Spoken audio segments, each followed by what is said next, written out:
مولانا میگه مبارکتر ز غم چیزی نباشد که پاداشش ندارد منتهایی. خیلی جالبه. مولانا میگه وقتی غم داری باید خوشحال باشی. الان تو ذهن سوال پیش میاد یعنی چی؟ یعنی میگی من اگر الان غم دارم، الان تو فشارم، باید خوشحال باشم؟ نه، اینطوری نیست. یکم بیشتر بریم جلوتر. نگاه، مولانا میگه تو وقتی غم داری، یعنی نقطه چین ها در مرکزت قرار دادی. اینا نقطه چینن.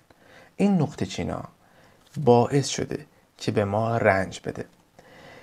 یعنی در واقع چی؟ ما از این نقطه چین ها زندگی میخوایم. ما از این نقطه چین ها آبادی میخوایم. ما میخوایم با این نقطه چین ها خوشبخت بشیم، ولی نمیشیم.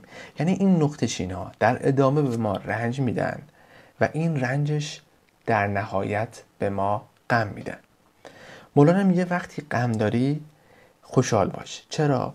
چون اون موقع میفهمی که علت غم تو چیه.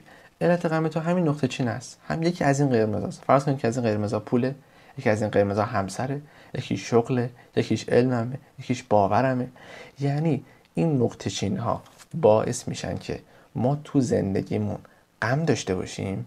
مولانا میگه اینا بهت گرا میدن که بفهمی علت غم چیه. چجوری؟ شما وقتی فضاگشایی میکنی، وقتی اطراف این نقطه چینا هوشیاری قرار میدی، این زردا هوشیارین.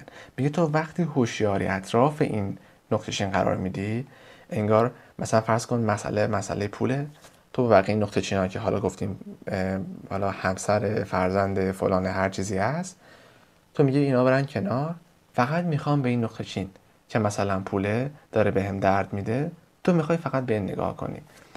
بهت زندگی نداده دیگه. تو ترس داری که پول رو از دست بدی. حالا ممکنه ترس داشته باشه که اصلا به اون پول نرسی و این داره هر لحظه بهت رنجش میده. مولانا میگه علت غمت رو میتونی اینجوری پیدا کنی.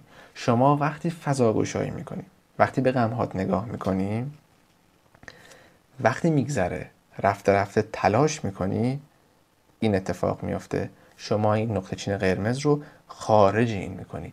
یعنی شما از پول استفاده میکنی، شما از ثروت استفاده میکنی، اما جایگاهش متفاوته. جایگاهش در این مرکز نیست. جایگاه این مرکز عدمه. یعنی ما تلاش میکنیم نقطه چین قرمزا رو خارج کنیم، اینا رو بیاریم بیرون که این اتفاق بیفته، یعنی عدم. پس اتفاق مبارکی که قرار بیفته عدمه. یعنی واقعا اینجاست که میگه باید خوشحال باشی وقت غم داری. چرا؟ چون میفهمی علت غمت چیه.